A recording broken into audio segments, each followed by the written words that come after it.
पंजाब के पूर्व CM captain Amarinder Singh आज दिल्ली आ रहे हैं। कैप्टन अमरिंदर सिंह से पहले कई पूर्व मंत्री और कांग्रेसी दिल्ली में पहुंच चुके हैं। ऐसे में कयास लगाए जा रहे हैं कि कैप्टन अमरिंदर सिंह का नया सियासी कदम क्या होगा। पहले ही वो नवजोत सिंह सिद्धू के खिलाफ तो मोर्चा खोल ही चुके हैं, ये कहते हुए कि वो उनके खिलाफ मजबूत उम्मीदवार उतारेंगे। और ऐसे में अब कैप्टन अमरिंदर सिंह का यहाँ पर दिल्ली में आना, कयास ये भी लगाए जा रहे हैं कि वो कुछ अहम घोषणा भी कर सकते हैं। अब अगला सियासी कदम उनका क्या होगा, इस पर हर किसी की नजर है। तो आज दिल्ली आएंगे पूर्व सीएम कैप्टन अमरिंदर सिंह और नवजोत सिंह सिद्धू के खिलाफ मजबूत उम्मीदवार उतारने की बात वो पहले ही कह चुके हैं। अब दिल्ली आकर क्या वो कोई और घोषणा करेंगे, क्या उनका नया सियासी कदम होगा, इसको लेकर अभी कयास ही लगाए जा रहे हैं। और उनके दिल्ली पहुंचने से पहले ही उनके जो समर्थक हैं, जो पूर्व मंत्री रह चुके हैं और जो नाराज खेमा है, वो भी यहां पर पहुंचा हुआ है। तो कैप्टन अमरिंदर सिंह आगे क्या करने वाले हैं, इसको लेकर कांग्रेस पार्टी भी बहुत सतर्क है। ये पंजाब की सियासत से जुड़ी हुई बड़ी खबर आप इस वक्त देख रहे हैं। पूर्व सीएम अमरिंदर सिंह आज दिल्ली आएंगे और उनका अगला सियासी कदम अब क्या होने वाला है। नवजोत सिंह सिद्धू को वो देश के लिए खतरा बता चुके हैं और वो ये भी कह चुके हैं कि उनको वो किसी भी कीमत पर सीएम नहीं बनने देंगे। और इसको लेकर जो कांग्रेस पार्टी है वो बहुत ही ज्यादा अब सतर्क है, अलर्ट है। रवि त्रिपाठी इस खबर पर हमारे साथ और जानकारी के साथ जुड़ चुके हैं। रवि त्रिपाठी, कैप्टन अमरिंदर सिंह दिल्ली आ रहे हैं, क्या कोई अहम घोषणा या क्या सियासी कदम उनका आगे होने वाला है, इसको लेकर क्या ऐलान करेंगे? देखिए, अभी कुछ कहना मुश्किल है, लेकिन ये बात तय है कि कैप्टन अमरिंदर ने खुद ही कहा था कि उनके पास सारे विकल्प खुले हैं और अपने दोस्तों, अपने साथियों और अपने जो सहयोगी हैं उनके साथ, जो एमएलए हैं उनके साथ बातचीत करने के बाद वो कुछ फैसला लेंगे। और हो सकता है कई लोगों से उनकी बातचीत चल रही हो। जो खास तौर पे पंजाब की राजनीति की बात करें तो कैप्टन अमरिंदर को चूंकि उन्होंने ये फैसला कर लिया है कि नवजोत सिंह सिद्धू को चुनाव लड़के हराना है कहीं से, और किसी और को खड़ा करेंगे, जिसको खड़ा करें तो जो उनका स्वभाव, उसके हिसाब से मुझे लगता है कि किसी न किसी पार्टी का दामन भी थाम सकते हैं, या हो सकता है कैप्टन अमरिंदर अपनी कोई रीजनल पार्टी बनाने का ऐलान भी यहाँ से आकर करें। कई सारी चीज़ें हैं, सब लोग उस पर ऑप्शंस पर चर्चा चल रही है।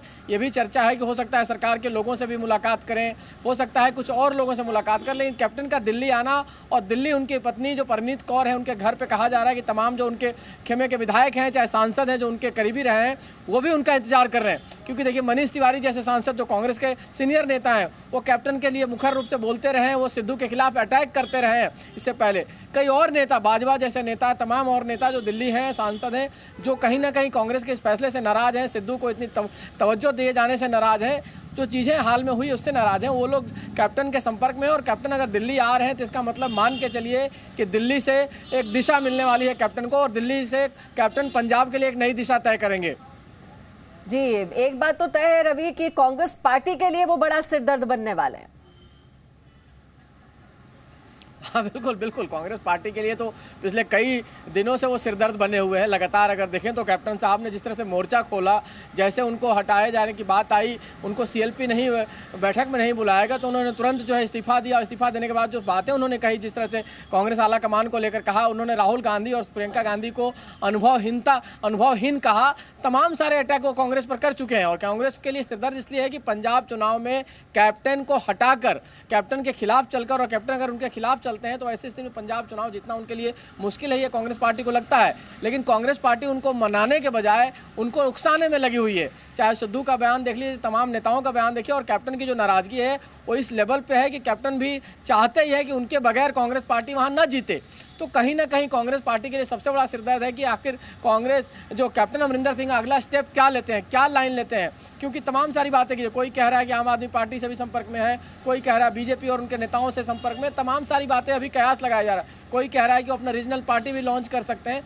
तो हर तरह के ऑप्शंस उनके पास खुले हुए हैं, हर तरह की बात उनकी हो रही है। लेकिन इन सारे ऑप्शंस में नुकसान कांग्रेस का होने वाला है। भले कांग्रेस में आज कन्हैया कुमार ज्वाइन कर रहे हो, उसकी खुशी है, लेकिन अगर कैप्टन के आने की जैसे ही खबर आई है, कैप्टन में खास तौर पे कैप्टन के आने से कांग्रेस में एक तकलीफ वाली और जो खुशी है वो कहीं ना कहीं दुख में खबर तब्दील होने वाली है कि कैप्टन क्या स्टेप उठाएंगे। इस बात का अंदाजा उनको है ही नहीं कांग्रेस। जी, और राहुल गांधी और प्रियंका गांधी के बारे में भी उन्होंने टिप्पणी की थी पिछली बार कि वो अनुभवहीन हैं, लेकिन एक बात तो जरूर है रवि कि बीजेपी पर उन्होंने कुछ नहीं बोला है, कोई टिप्पणी नहीं की है। और जिस तरह की अंडरस्टैंडिंग और अच्छी उनकी बताई जाती है केमिस्ट्री कुछ किसान यूनियनों के साथ, कहा यह भी जा रहा है कि वो एक सेतु का काम कर सकते हैं किसानों और बीजेपी के बीच। बिल्कुल बिल्कुल, देखिए कैप्टन ने जिस तरह से मोर्चा खोला है कांग्रेस के खिलाफ, उस तरह से उन्होंने बीजेपी पर अभी तक अटैक नहीं किया है। और उससे पहले भी अगर देखें तो ये जो पूरा दौर चल रहा था, जब उनको हटाए जाने की बात चल रही थी, तो उसके बीच में आकर उन्होंने प्रधानमंत्री से भी मुलाकात की है, उन्होंने अमित शाह से भी मुलाकात की है। तो इस मुलाकातों की वजह से कहीं ना कहीं ये मान के चला जा रहा है कि कैप्टन का एक सॉफ्ट कॉर्नर उधर है, और एक राष्ट्रवादी जो बातें करते हैं, वो नेशनलिस्ट जो उनका अप्रोच है, उस वजह से भी माना जाता है कि बीजेपी एक राष्ट्रवादी पार्टी है। कांग्रेस और कैप्टन अमरिंदर का जो सोच है, जो उनकी अप्रोच है, वो नेशनलिस्ट है। तो हो सकता है कि इस लाइन पे काम चल रहा हो। और जो किसानों की बात है, कहा जा रहा है, जो चर्चा है कि हो सकता है एक बड़ा कोई फैसला सरकार ले और कैप्टन अमरिंदर को उसका लाभ हो, और उसके बाद बीजेपी कहीं ना कहीं मैदान में उतरे। तो कई सारे कयास लगाए जा रहे हैं, अभी इनको कंफर्म करना मुश्किल है, लेकिन तमाम तरह के कयास हैं कि कैप्टन बीजेपी के साथ जाते हैं तो क्या किसानों को लेकर कोई बीजेपी फैसला करेगी, तभी वहाँ फायदा है। अगर किसानों की जो स्थिति है आज की डेट में और सरकार का जो स्टेटस है आज की डेट में, उस स्टेटस में कैप्टन जाए चाहे बीजेपी जाए, उनको कोई फायदा होने वाला पंजाब में नहीं है।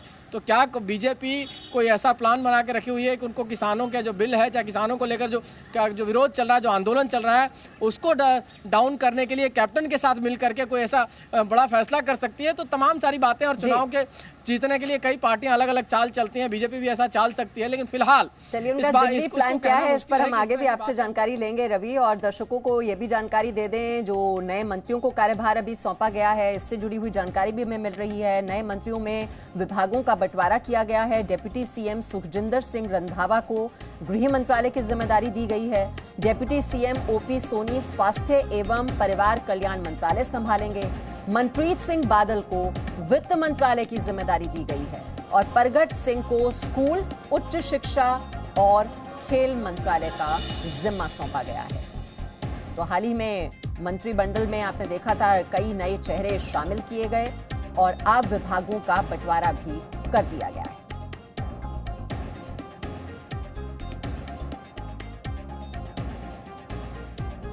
Presenting B News app, available on Google Play and App Store. Download it now.